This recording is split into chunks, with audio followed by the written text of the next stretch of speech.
आपका फिर से स्वागत है आपके अपने यूट्यूब चैनल पर। तो हमारा जो एग्ज़ाम पैटर्न चल रहा था रेलवे टेक्नीशियन का, तो सभी देखने वाले मेरी ट्रेनी मेरे भाई बंधु सभी साथियों से यही है कि जो रेलवे एग्ज़ाम पूछती है तो उसी से संबंधित ही अभी जो भर्ती आई है इंस्ट्रक्टर की, तो उसमें चाहे वो डीजल मैकेनिक हो, ऑटोमोबाइल हो, मोटर मैकेनिक हो या अन्य कुछ जैसे फिटर है, इलेक्ट्रिशियन, सभी में टूल वगैरह भी तो दिए भी गए। तो उन सभी का इसमें जो कुछ महत्वपूर्ण प्रश्न आए हैं वह आपके लिए उपयोगी सिद्ध हो सकते हैं। तो ज़्यादा समय नहीं लेते हुए हम चलते हैं हमारे आज के 26 नंबर प्रश्न पर। इससे पहले विगत में हमने 1 से 25 तक प्रश्न सोल्व कर लिए थे। 2019 की भर्ती में टोटल 75 क्वेश्चन आए थे जो ट्रेड संबंधित थे, जिनमें हम 25 का सॉल्यूशन कर सके। मैंने आपकी राय मांगी थी, आपको कैसा अच्छा लगा तो कमेंट जरूर करें। तो आज के हम चलते हैं पहले प्रश्न पर। पहला प्रश्न है, सिलेंडरों के प्रज्वलित होने के कारण। प्रश्न नंबर 26 यहाँ अपने देखेंगे कि ये पूछ रहा है, ये थोड़ा सा ये सेटिंग हो जाए इसकी, कि सिलेंडरों के प्रज्वलित होने के क्रम को हमें प्रश्न की पकड़ करनी है। प्रश्न ने पूछा क्या है कि क्रम को क्या कहा जाता है। तो इसने पूछा है जैसे कि सिलेंडर में जो प्रज्वलन होता है, फायरिंग होती है, उसका पूछा है। तो उसको क्या कहा जाता है? फायर वाल्व नहीं कहेंगे, पावर स्ट्रोक, क्योंकि पावर स्ट्रोक में तो फायरिंग होती है, परंतु क्रम का पूछा है तो ये भी नहीं आएगा। फायरिंग लाइन ये भी नहीं आएगा। तो हमारे पास आंसर बचेगा फायरिंग ऑर्डर। जैसे हम जानते हैं कि 1 नंबर का एक ही होता है, डिग्री ऑफ माने तो 1 का 720 डिग्री पर होता है, 2 का 1-2 या 2-1 हो जाएगा, और डिग्री पर माने प्रति 360 डिग्री पर होगा। इसी तरह 3 का देखें तो 1-3-2, इसका आ जाएगा, देखें आप, 240 डिग्री पर। 4 का देखें, इसका हम ज़्यादातर 13-42 याद रखते हैं, या 1-4-3-2, तो इसका आ जाएगा 180 डिग्री पर। इसके बाद हम चलते हैं 6 सिलेंडर पर, 1-5-3 6-4-2 1-3-5 4-2-6, तो इसका आएगा हमारे पास, हम इसको डिवाइड करें तो हमारे पास आ जाएगा ये 12-6-72, लगभग 120 डिग्री। तो अभी हम जो ये डिग्रियां निकाल रहे हैं, इनसे हमें ये पता चलता है कि जितना डिग्री कम होगा उतना इंजन बैलेंस चलेगा। तो फायरिंग ऑर्डर का महत्व यही रहता है कि क्यों उपयोग किया जाता है, तो इंजन बैलेंस चलाने के लिए घुमा के भी प्रश्न पूछ सकता है। चलते हैं हम अगले प्रश्न पर। प्रश्न नंबर 27 हमारे पास है कि डीजल इंजेक्टर की जांच की जाती है, कि किसके द्वारा करते हैं डीजल इंजेक्टर की जांच? सबको ही पता है किसके द्वारा करते हैं हम, एयर प्रेशर गेज के द्वारा। तो एयर की करेंगे, ये नहीं होगा। कंप्रेशन गेज शायद हो सकता है, प्रेशर टेस्टिंग गेज ये भी हो सकता है। डायल गेज नहीं आएगा, क्योंकि डायल गेज हम जानते हैं जिसका प्रयोग किसी जॉब की सपाटनेस, किसी रोड का सीधापन आदि चेक करने के लिए हम करते हैं। उसका लिस्ट काउंट 0.01 mm या 0.001 इंच होता है, और यह रैक एंड पिनियन के सिद्धांत पर भी काम करता है। तो यह हमारे पास आएगा उत्तर। कंप्रेशन गेज ये हम वहाँ उपयोग करते हैं जहाँ इंजन में जहाँ नोजल लगाई जाती है उस भाग में हम एक डिवाइस लगा दें, ताकि इनलेट वाल्व की जगह हम एक डिवाइस लगा दें जिसको हम कहते हैं कंप्रेशन गेज। कंप्रेशन गेज क्या करेगा, जब इंजन कंप्रेशन में होगा तो उसका जो उचित मान होता है, कंप्रेशन रेशो कितना होना चाहिए, जैसे डीजल का हम मानते हैं 350 टू 550, पेट्रोल का मानते हैं 90 टू 140 psi, तो यह मान हमारे पास आना चाहिए, तो वहाँ हम कंप्रेशन गेज इस्तेमाल करेंगे। पर तो इसने इंजेक्टर पूछा है, तो इंजेक्टर के लिए हम बात करते हैं pressure testing gauge. Pressure testing gauge में हम 3 प्रकार के टेस्ट चेक करते हैं, 1, 2 और 3। नंबर 1 लीक ऑफ टेस्ट, दूसरा प्रेशर टेस्ट, और तीसरा हम करते हैं स्प्रे टेस्ट। 3 प्रकार की टेस्टिंग हम किस पर करते हैं? प्रेशर टेस्टिंग मशीन पर। आगे चलें, प्रश्न नंबर हमारे पास है नेक्स्ट। इस प्रश्न को देखें कि डीजल इंजन में इंजेक्टर का दाब क्या है, जो इंजेक्शन दाब है वह कितना रहता है? तो यहाँ दे रखा है 125 से 150 बार, 120 से 140 बार, 100 से 120 बार और 160 से 180 बार। सभी मान देखो बिल्कुल सन्निकट मान दिए हैं, तो आदमी को कंफ्यूज कर सकते हैं। ज़्यादातर हम साधारण इंजेक्टर की बात करें, उसका मान हम 80 टू 120 psi रखते हैं। तो यहाँ देखें, इसके साथ का मान कौन सा हमें मिलेगा? 120 यहाँ है, यहाँ भी है, परंतु अधिकतम 120 है, तो हमारे पास उत्तर हो जाएगा 100 से, क्योंकि 80 और 120 में 100 भी आता है, 100 से 120 हो जाएगा। अगर हम बात करें जो अभी न्यू इंजन चल रहे हैं हमारे CRDI, उनमें नोजल का इंजेक्टर दाब लगभग 37,000, ये PSI नहीं है, किलो पास्कल में है, तो 37,000 से 45,000 PSI होता है। तो लगभग ये हमारा इसमें आ जाएगा, किलोग्राम में निकालेंगे तो यहाँ हमने 120 लिया, तो ये 370 से 450 PSI आ जाएगा। तो याद रखना है, गलती नहीं करनी। क्लास को बिना स्किप किए हुए पूरा देखें, ताकि आपको भविष्य में बीच में जो बताए जाने वाले क्वेश्चन हैं वो आपके गलत नहीं हो। अगर क्लास अच्छी लगे तो लाइक करें, शेयर करें, सब्सक्राइब आपकी इच्छा है। अगर आपको आगे की क्लास देखनी है तो कर लें, नहीं तो हम कोई फोर्स नहीं करते। अपने जो ट्रेनिंग है सिर्फ उनके लिए मैं क्लास बना रहा हूँ, किसी को अच्छा लगे तो सब्सक्राइब कर सकते हो। अब हमारे पास प्रश्न नंबर 29। प्रश्न नंबर 29 है डीजल इंजन में उपयोग, कि देखो यहाँ से पकड़ो, उपयोग किए जाने वाला एयर फिल्टर, बस 2 चीज़ पकड़ ली हमने कि क्या प्रदान करता है। पहला देखो धूल युक्त हवा, साफ एवं फिल्टर की गई हवा, धूम युक्त हवा, बिना फिल्टर की हवा। यहाँ जब हम अचानक से देखते हैं तो हमारा उत्तर आता धूल युक्त हवा या हम धूम युक्त हवा। तो ये युक्त कह रहा है, यहाँ हमें उलझना नहीं है। तो धूल युक्त मतलब कि जो धूल वाली हवा नहीं देगा, धुएं वाली भी हवा नहीं देगा, बिना फिल्टर किए हवा नहीं देगा। हमारा उत्तर क्या आ जाएगा? साफ एवं फिल्टर की हुई हवा। एयर फिल्टर की बात करें तो हमारे पास बहुत प्रकार के होते हैं जो एयर क्लीनर में काम लेते हैं। आजकल जो बहुतायत में प्रयोग किया जाता है, प्रश्न पूछा जाता है, तो उसमें हम कौन सा लेंगे? Oil bath type. कुछ इंजनों में ऑयल सॉकेट का भी इस्तेमाल करते हैं, किसी में पेपर टाइप का भी इस्तेमाल करते हैं। तो सभी का अलग अलग, ज़्यादातर इनको हम ऑयल सॉकेट भी यूज़ कर लेते हैं और ड्राई टाइप भी। वो साधन पर डिपेंड करता है किस प्रकार का है।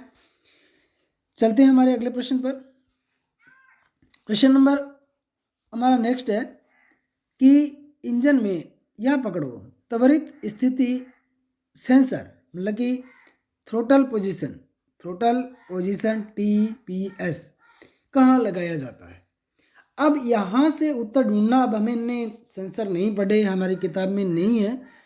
तो सबसे पहले देखो क्रैंक शाफ्ट पे, तो क्रैंक शाफ्ट पोजीशन सेंसर होता है, पहला क्लियर। केम शाफ्ट पे केम शाफ्ट पोजीशन सेंसर होता है, 2 निकल गए। एग्जॉस्ट पे, ये प्रश्न पिछली बार जूनियर इंस्ट्रक्टर परीक्षा में पूछा गया था, परंतु इसको थोड़ा उलझा के पूछा कि ऑक्सीजन सेंसर कहाँ लगा होता है। तो सभी ने, हमने खुद ने भी गलतियाँ की थी, तो हमने इनलेट किया था। इसका उत्तर आएगा ऑक्सीजन सेंसर एग्जॉस्ट मैनिफोल्ड पर लगता है। तो अब हमारे पास एक बचा थ्रोटल पोजीशन, तो किस पर आएगा? इनलेट मैनिफोल्ड पर। इसके लिए अपने क्या करते हैं, जैसे ये इनलेट का रास्ता है, यहाँ एक थ्रोटल लगा दिया और इसके साथ एक्सीलेटर का पेडल लगा दिया। यहाँ हम एक सेंसर को स्थापित करते हैं, थ्रोटल पोजीशन सेंसर। तो जैसे हम एक्सीलेटर पेडल से इस वेंचुरी से इस बटरफ्लाई वाल्व को थोड़ा सा मूवमेंट देते हैं तो ये सेंसर शो करता है कि कितना खुला है, उसके अकॉर्डिंग एयर की मेजरमेंट भी करता है, जिसे एम ए एफ सेंसर भी कहते हैं, मास एयर फ्लो सेंसर। उसी के अनुसार जो हमारा जो होता है अपने क्या कहते हैं उसको, मुख्य सीपीयू की जगह जो कार्य करेगा हमारे मुख्य यूनिट, उसको यह निर्देशित करेगा कि हमें कितना तेल देना है, गाड़ी को किस समय हमें इग्नाइट करवाना है, तो सब निर्देशित, क्योंकि ये पूरी की पूरी यूनिट इस पर ही चलती है। आगे चलेंगे हम अगले प्रश्न पर। ऑटोमोबाइल में पूछा है कि बैटरी में किस अम्ल का प्रयोग किया जाता है। तो हम जानते हैं हमारे पास H2SO4 होता है, जिसे सल्फ्यूरिक अम्ल बोला जाता है। तो यहाँ हमारे पास सीधा सा उत्तर हो जाएगा सल्फ्यूरिक अम्ल। इसके मिश्रण की बात की जाए तो हम यहाँ एक भाग H2SO4 अनुपात 3 भाग H2O मिलाते हैं, मतलब कि जल की मात्रा मिलाते हैं, तो मिश्रण हमारा तैयार होता है। प्रश्न ये भी पूछा गया कि मिश्रण बनाते समय पानी में आप H2SO4 डालेंगे या H2SO4 में पानी डालेंगे। तो याद रखना हमेशा पानी में ही H2SO4 डाला जाता है, क्योंकि H2SO4 के साथ अगर हम पानी मिश्रित करें तो पानी जाते ही रिएक्शन करेगा और यह हमारे लिए घातक हो सकता है। बल्कि पानी की मात्रा हमारे पास अनुपात में 3 है, H2SO4 से थोड़ी सी मात्रा इसमें डालेंगे तो यह किसी प्रकार का रिएक्शन नहीं करेगा। आगे चलते हैं और हम जानते हैं इसकी स्पेसिफिक ग्रेविटी के लिए हम हाइड्रोमीटर का इस्तेमाल करते हैं। और हाइड्रोमीटर पर अलग अलग माप दी होती है, जैसे डेड बैटरी का 1.14, मध्यम का 1.18 से 20, 1/3 का 1/3 का यह आएगा 1.22, 2/3 का 1.26 और फुल चार्ज का कितना आएगा 1.28 से 30 तक। तो ये सारे मान हमें याद रखने पड़ेंगे। उसमें जो फ्लोट होता है, फ्लोट के द्वारा हमें ये मान प्रदर्शित हो जाते हैं। आगे प्रश्न है हमारे पास 32 नंबर कि 4 स्ट्रोक साइकिल, यहाँ पकड़ो, 4 स्ट्रोक इंजन में संपीड़न स्ट्रोक के दौरान क्या होता है। जब हम ये मानते हैं कि हमारे पास ये इंजन है और ये हमारा पिस्टन है, अब हमारा ये संपीड़न हो रहा है। संपीड़न के टाइम हम जानते हैं कि दोनों जो वाल्व होते हैं क्लोज होते हैं। तो यहाँ से उत्तर ढूंढो। एग्जॉस्ट वाल्व खुला, इनलेट वाल्व बंद, गलत, दोनों वाल्व बंद होते हैं। तो हमारा उत्तर नंबर ये आ जाएगा बी नंबर। प्रश्न नंबर 33 कि पावर स्ट्रोक में उत्पन्न करने के लिए 4 स्ट्रोक क्रैंकशाफ्ट घूमती है। मतलब कि पहले तो हमें ढूंढना है पावर स्ट्रोक एक पैदा करने के लिए इंजन कौन सा है, 4 स्ट्रोक साइकिल है, और किसका पूछा है, क्रैंकशाफ्ट का। तीनों चीज़ पकड़ ली, अब हमारा उत्तर निकल जाएगा कि 4 स्ट्रोक इंजन है, एक पावर स्ट्रोक लेने के लिए क्रैंकशाफ्ट कितना चक्कर घूमेगी। तो हमें पता है कि 4 स्ट्रोक के लिए क्रैंकशाफ्ट 2 चक्कर निकालती है। तो यहाँ 2 वाला ढूंढो, ये मिल जाएगा। और हमें पता है कि 2 चक्कर में क्रैंकशाफ्ट 720 डिग्री घूमती है। इसलिए 4 स्ट्रोक का अगर कई बार प्रश्न पूछा जाता है कि एक 4 स्ट्रोक इंजन है और 3000 RPM पर घूम रहा है, तो इसमें पावर स्ट्रोकों की संख्या, तो इसके लिए एक फार्मूला होता है कि 4 स्ट्रोक के लिए N/2 और 2 स्ट्रोक के लिए N = P। तो यह 4 स्ट्रोक का क्या आएगा, 3000/2 करेंगे तो 1500 आ जाएंगे। बल्कि इसका क्या N के बराबर ही है पावर स्ट्रोक, तो इसके 3000 के 3000 आ जाएंगे। ये प्रश्न पूछा गया। कुछ ज़्यादा लेवल हार्ड नहीं आता, कुछ 2-4 क्वेश्चन ऐसे होते हैं जो हार्ड आ जाते हैं। बाकी जो हम क्लास में थ्योरी पढ़ते हैं और हमारी किताबों में दी गई है वहीं से आता है। कोई एडवांस कहाँ से बनाएगा कोई। जो व्हीकल चल रहे हैं, जो टेक्निक दी गई है, जैसे डीजल इंजन है, ऑटो इंजन है, उसके साइकिल प्रक्रम है, जैसे ऑटो साइकिल है, डीजल साइकिल है, रेनकाइन है, ड्यूल साइकिल प्रक्रम है, एटकिंसन साइकिल है, तो उसके अलावा वो कहीं नहीं पूछेगा। आगे चलते हैं प्रश्न नंबर 34 पर कि निम्न में से कौन सा सिलेंडर, लाइनर पूछा है, लाइनर का एक प्रकार नहीं है। अब ढूंढो कि हमने लाइनर जब पढ़ते हैं तो लाइनर का सबसे पहले उपयोग पढ़ते हैं। उपयोग क्यों करते हैं कि सबसे पहले उसके जो ब्लॉक को होता है, ब्लॉक को हम क्या करते हैं, उसकी मजबूती बनाने के लिए हम लाइनर का प्रयोग करते हैं। लाइनर का हमें पता है, लाइनर किस कास्टिंग द्वारा बनता है, तो सेंट्रीफ्यूगल कास्टिंग द्वारा बनाया जाता है। ये प्रश्न पूछा गया है, किस कास्टिंग से बनता है, सेंट्रीफ्यूगल कास्टिंग के द्वारा बनाया जाता है। और यहाँ हम 2 लाइनर पढ़ते हैं, नंबर 1 ड्राई और नंबर 2 वेट। तो यहाँ उत्तर ढूंढो कौन सा है, ड्राई ये पढ़ा हमारे पास शुष्क, और दूसरा नम ये पढ़ा। तो हमें ये भी पता है ड्राई के लिए हम उसके दोनों सिरों पर, अंदर वाले और बाहर दोनों को ही हम फिनिश करते हैं। और पूछा गया है किस प्रक्रम से फिनिश किया जाता है, तो अंदर वाले को हम होनिंग प्रक्रम से करते हैं और बाहर वाले को हम लेपिंग प्रक्रम से उसको फिनिश किया जाता है। क्योंकि अब फिटिंग भी कई बार पूछ लिया जाता है कि कौन सा लाइनर है जिसकी फिटिंग थोड़ी सी कठिन होती है।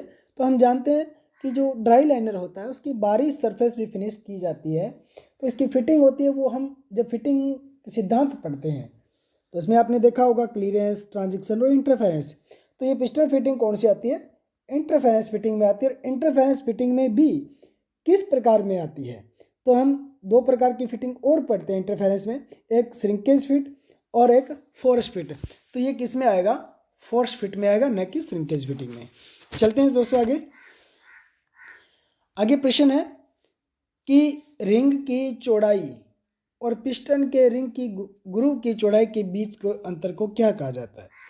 यह हमें 2 ही चीज उलझाने वाली मिलेगी, एक तो रिंग एंड गैप और ring side clearance. Ring back clearance कुछ नहीं होता, पिस्टन क्लियरेंस होता है, बट यहाँ रिंग ग्रूव से कुछ लेना देना नहीं होता। तो यहाँ हमारे सीधा सा उत्तर आएगा रिंग साइड क्लियरेंस। यहाँ से भी इसका प्रश्न उठता है कि इसको मापने के लिए किस टूल का इस्तेमाल करेंगे। तो इसको मापने के लिए हम फीलर गेज का इस्तेमाल करेंगे।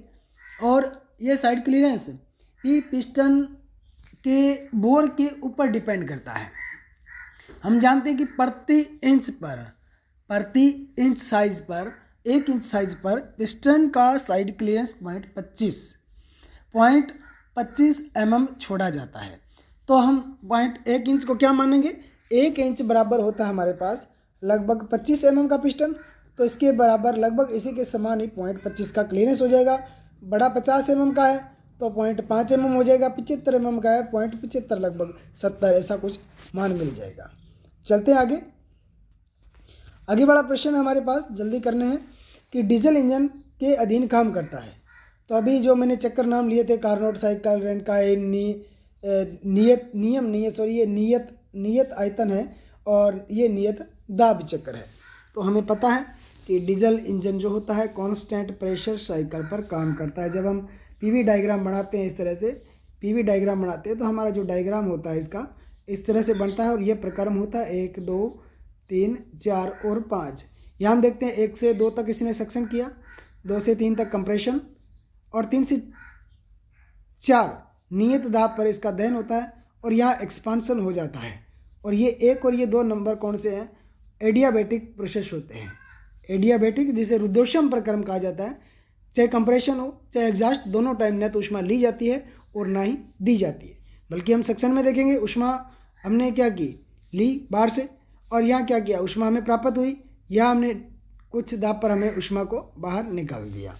तो ये कुछ कठिन होता है, बट इसमें कोई ऐसी दिक्कत नहीं है।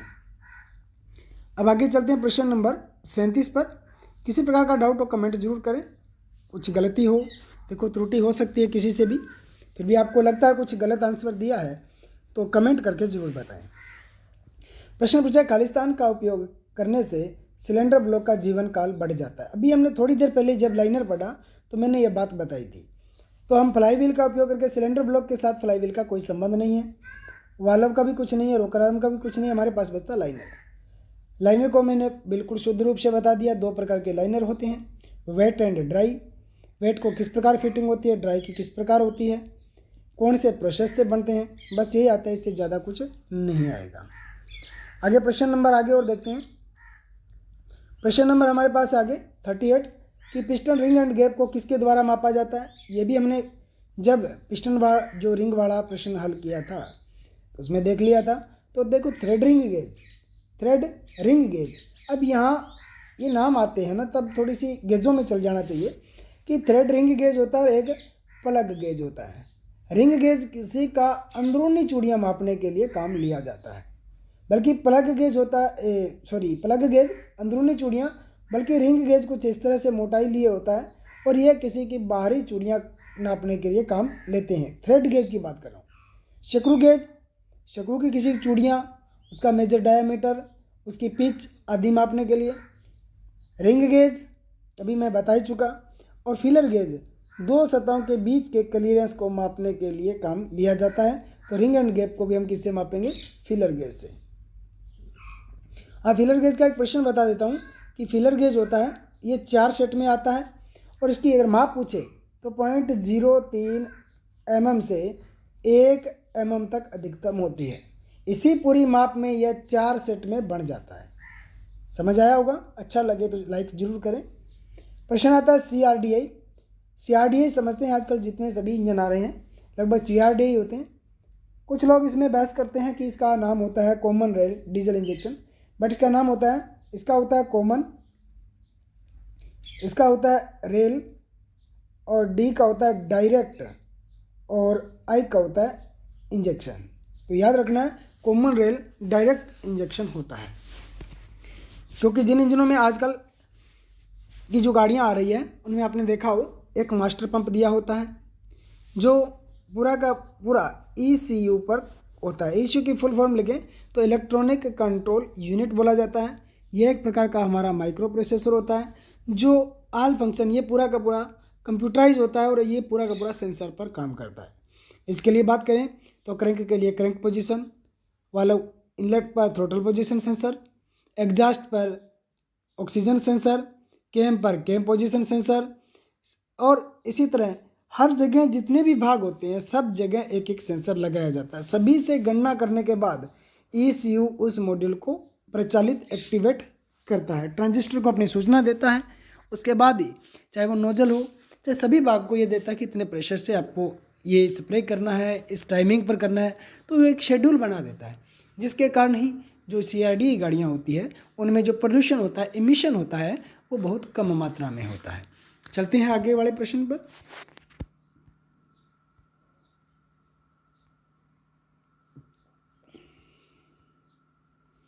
प्रश्न नंबर हमारे पास आता है दोस्तों 40 नंबर।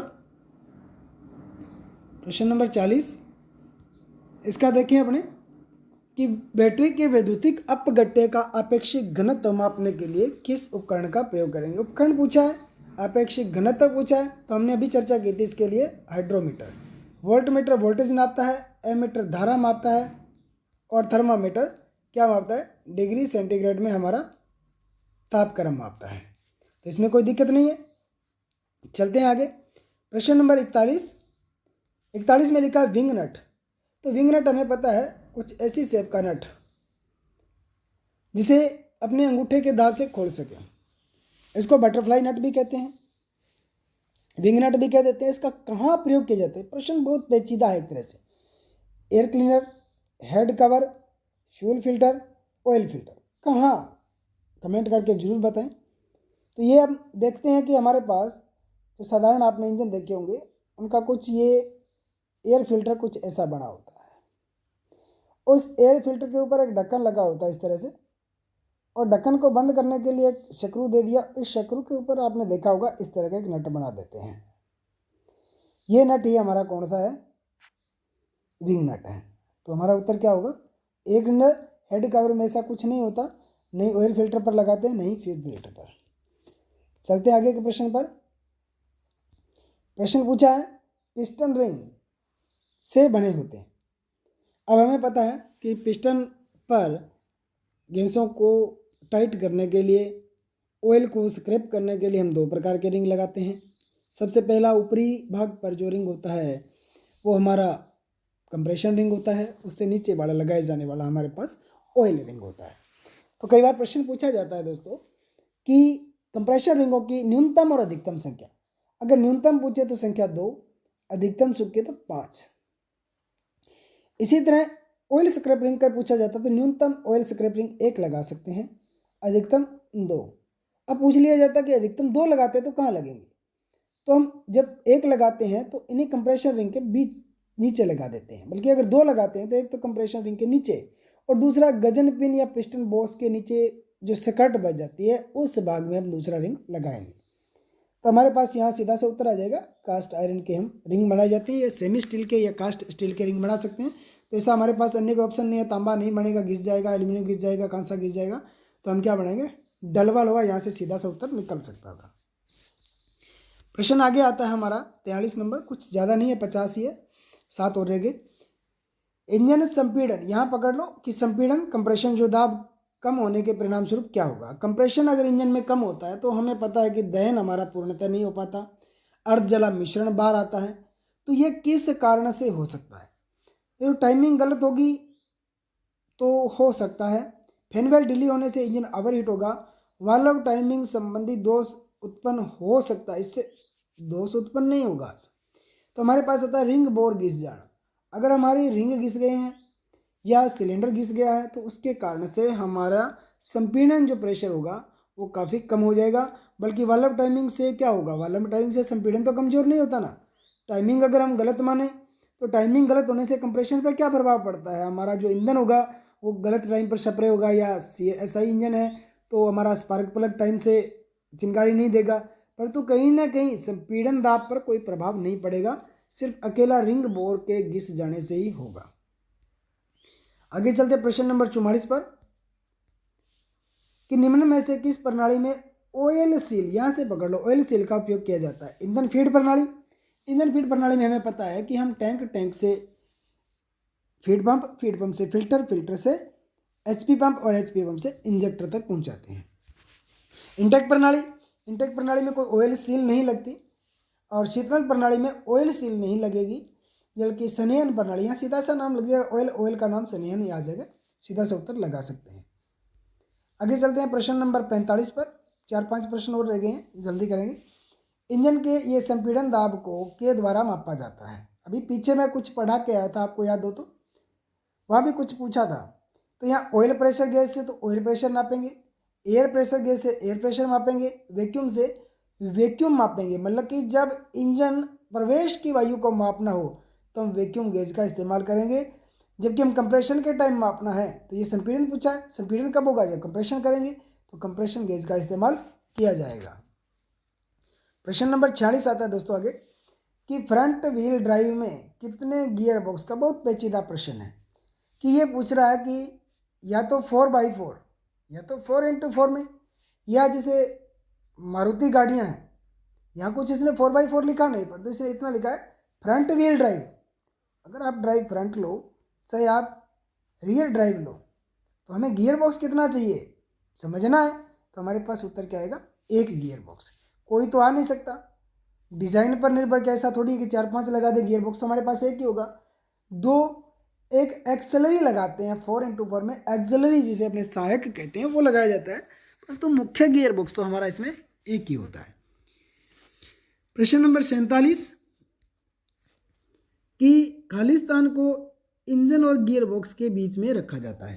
किसको लगाते हैं इंजन गियर बॉक्स में, मान लेते हैं हमारे पास ये इंजन है और ये हमारे पास गियर बॉक्स है, तो बीच में किसको लगाएंगे, बीच में लगाते हैं क्लच को। यहाँ से हमने प्रोपेलर शाफ्ट ली और यहाँ हमने क्या ले लिया, डिफरेंशियल, यहाँ से एक्सल शाफ्ट निकाल दी, यहाँ व्हील लगा दिए, और इस तरह से ये पूरी की पूरी क्या होती है, पावर ट्रांसमिशन कहलाती है। तो उत्तर क्या आएगा हमारा, यहाँ देख लो क्लच उत्तर आ जाएगा।